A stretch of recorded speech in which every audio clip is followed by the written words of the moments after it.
honored to be here and to be a part of showing our gratitude to all of you who make our science possible. My name is Erin Sundermann. I'm an associate professor in the Department of Psychiatry at UCSD. And I'm going to be talking to you today about the influence of sex and gender in Alzheimer's disease. Okay, so I always like to start my talks by explaining my choice in terminology with sex versus gender. Many of you are familiar with the distinction. So sex refers, it's a biological distinction between males versus females that primarily results from gonadal hormones and sex chromosomes. Gender, on the other hand, is a social construct referring to how one identifies themselves that can be influenced by environmental, social, and cultural factors. So most of my work deals with biological differences between males and females in the brain. So I refer to sex differences, but that's not to say that sociocultural, gender-based differences might have a contribution as well. So for ages, society has poked fun at the stereotypical psychological differences between men and women. And why this difference occurs has been a topic of conversation since ancient history. But the actual science behind male and female brains being unique is strikingly modern. So it wasn't until the late 1980s that scientists made a massive discovery that there are receptors for our sex hormones, so things like estrogen and testosterone, in our brain. So sex hormones don't just influence reproductive and sexual function, they actually influence the structure and development of our brain. And this, you can see an example of this here in the figure on the right, where the areas in pink are brain regions that tend to be larger in women than in men relative to total brain size, whereas the blue areas are regions that tend to be larger in men than women relative to brain size. Now,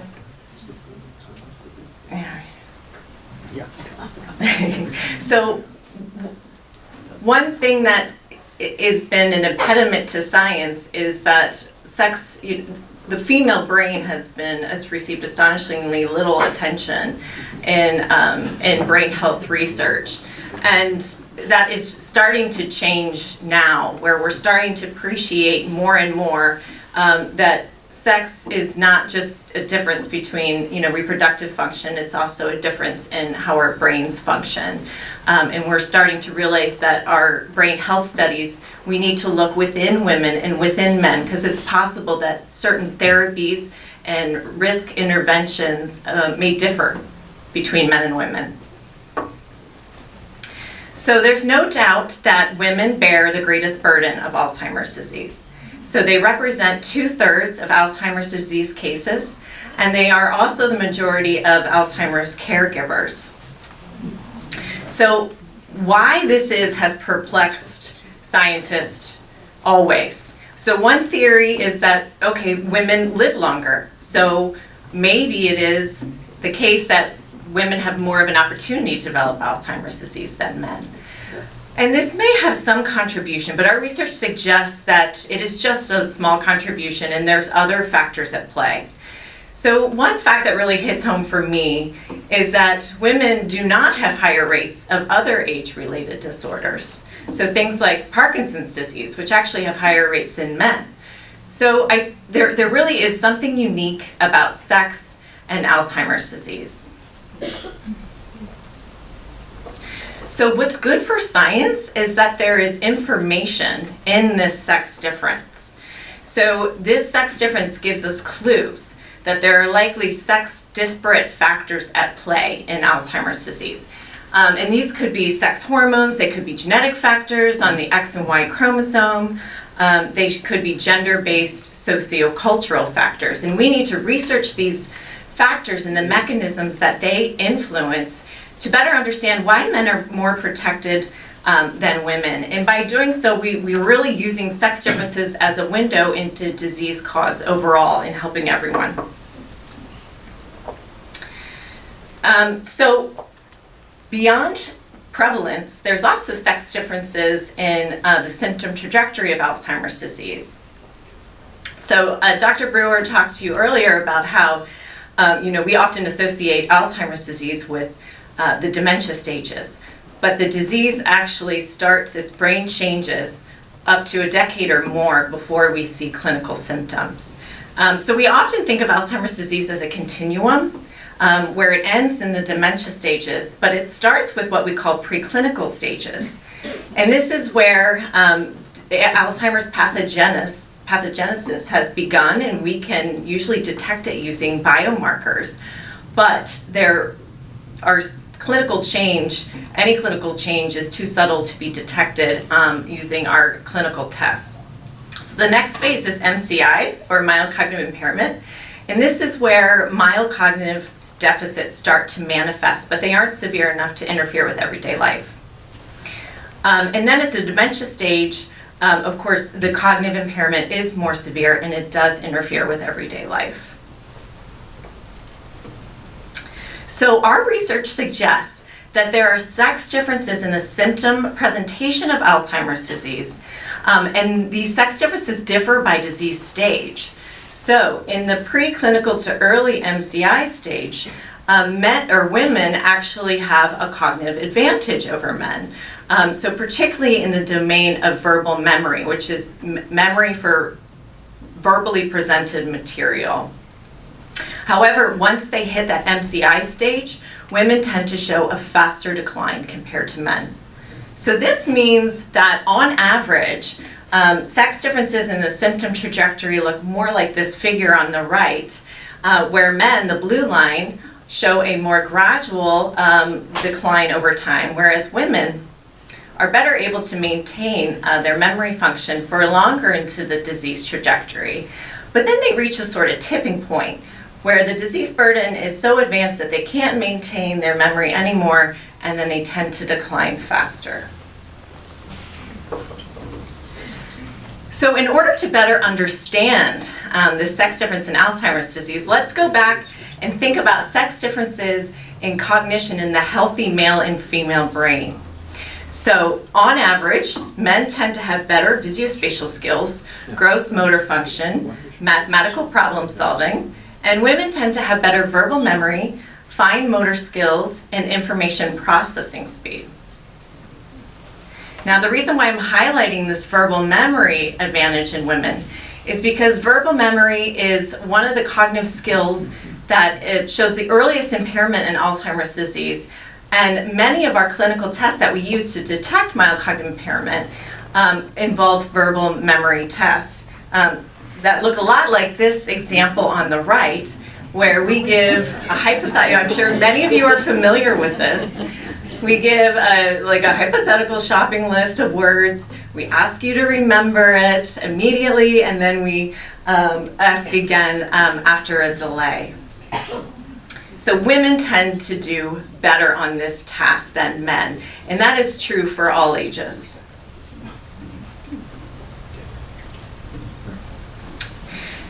So the irony is that the female advantage in verbal memory actually serves as a disadvantage in terms of women getting diagnosed early in the Alzheimer's trajectory when our currently available drugs and risk reduction interventions are likely to have the highest benefit. So this figure illustrates this idea. So this is about 900 participants of the Alzheimer's Disease Neuroimaging Initiative study. So across the horizontal axis, you have amyloid plaque burden, which is divided into quintiles. So 1 being the lowest burden and 5 being the highest burden. Now, what the bars are showing are percent with a cognitively normal diagnosis compared to MCI or dementia. Women are the red bars and men are the blue. So you see the striking difference at quintile 3, which is moderate amyloid plaque burden, where women are at much higher odds of being diagnosed as normal compared to men. And then you really see a steeper decrease in the diagnosis of cognitively normal when you move from moderate disease stages to more severe in women. So my work, along with a lot of my colleagues at UCSD, is trying to figure out ways of improving our ability to detect the early disease stages in women. And there's a few strategies we're looking into. One is use of visual memory tests instead of verbal memory, so memory for visual stimuli instead of verbal. And also applying sex-specific cut scores to determine impairment on verbal memory tests. So typically we have one cut point that determines impairment on a test, and what we did and tested is if we base that cut point on what is normal performance in women versus what is normal performance in men, you get different cut points with the higher, more conservative cut point in women. And when we apply those, 10% more women are diagnosed with MCI, and actually 10% less men are diagnosed with MCI. And when we look at the Alzheimer's disease biomarkers and our progression rates to dementia, they suggest that those updated diagnoses are actually more accurate. Now, we've been talking about sex differences in clinical or symptom presentation, but there are also sex differences in Alzheimer's disease pathology burden.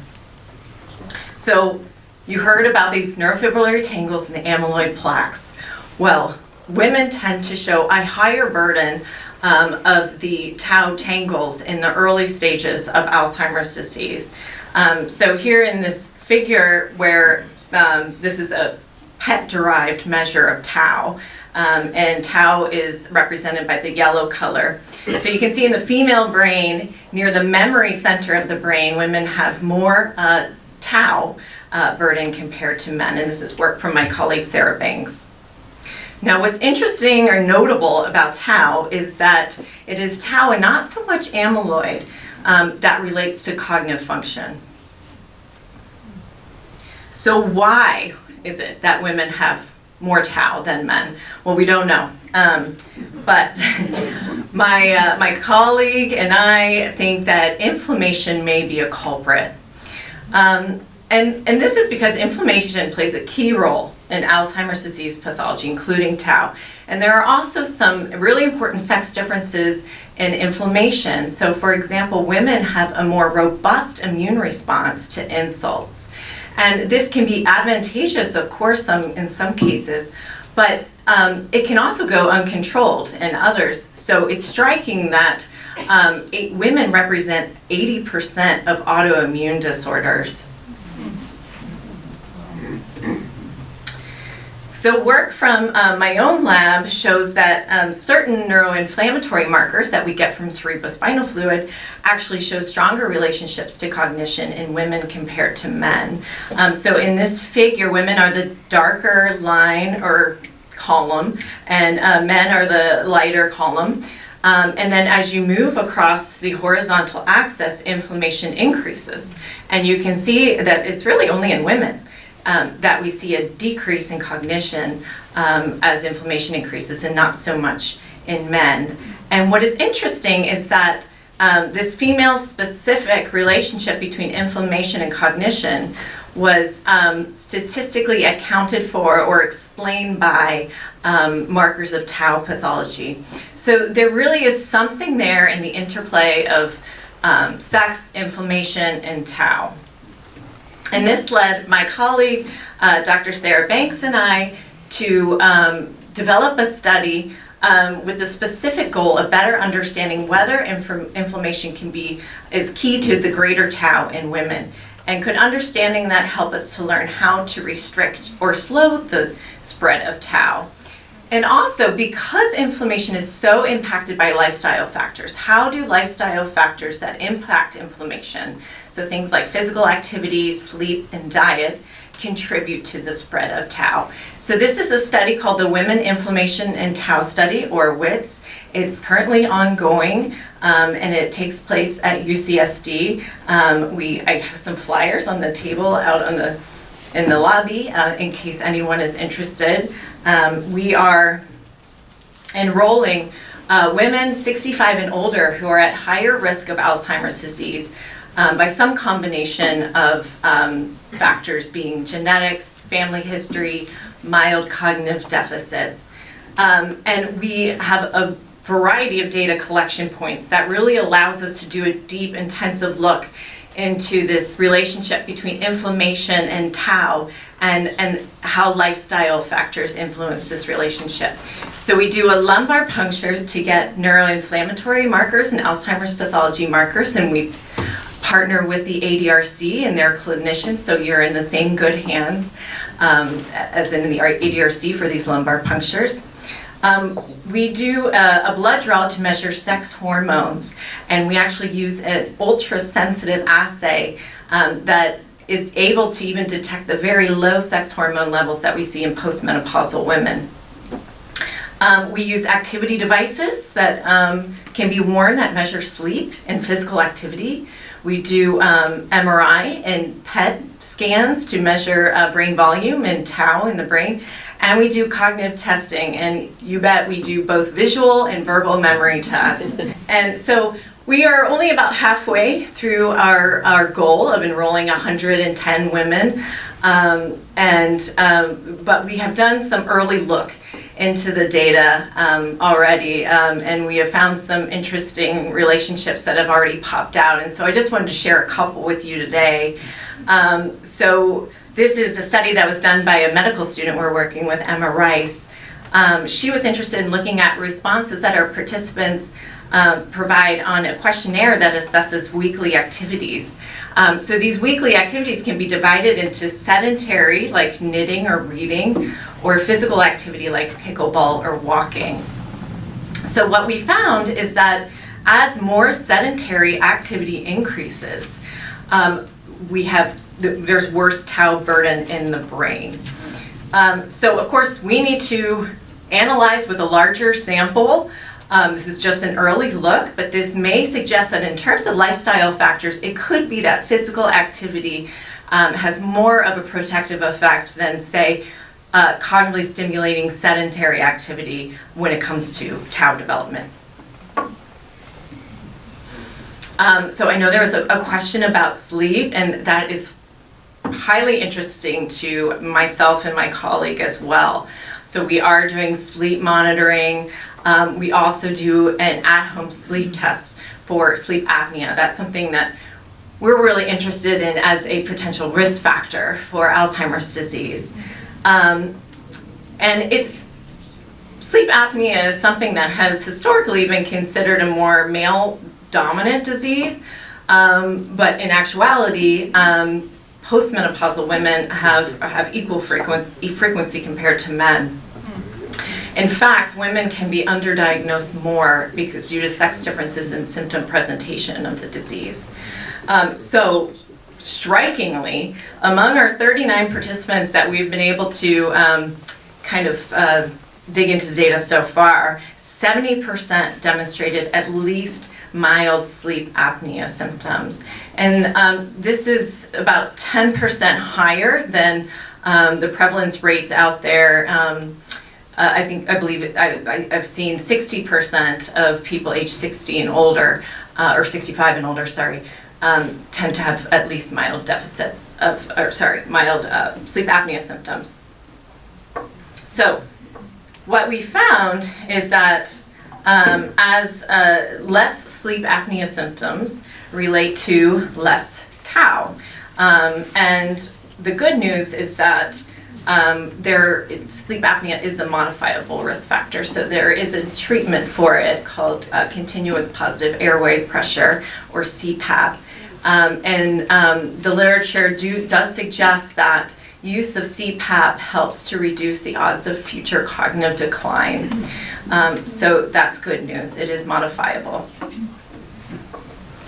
So with that, I'd like to thank the WITS research team, my colleague Dr. Sarah Banks, our program manager Nadine Hayworth and Melanie Dratfa, and of course our entire staff and team and funding sources, and of course the ADRC, who we partner with to help with participant recruitment and the lumbar punctures. And with that, I will end with my prescription for cognitively healthy aging that we should all take part in. So thank you so much.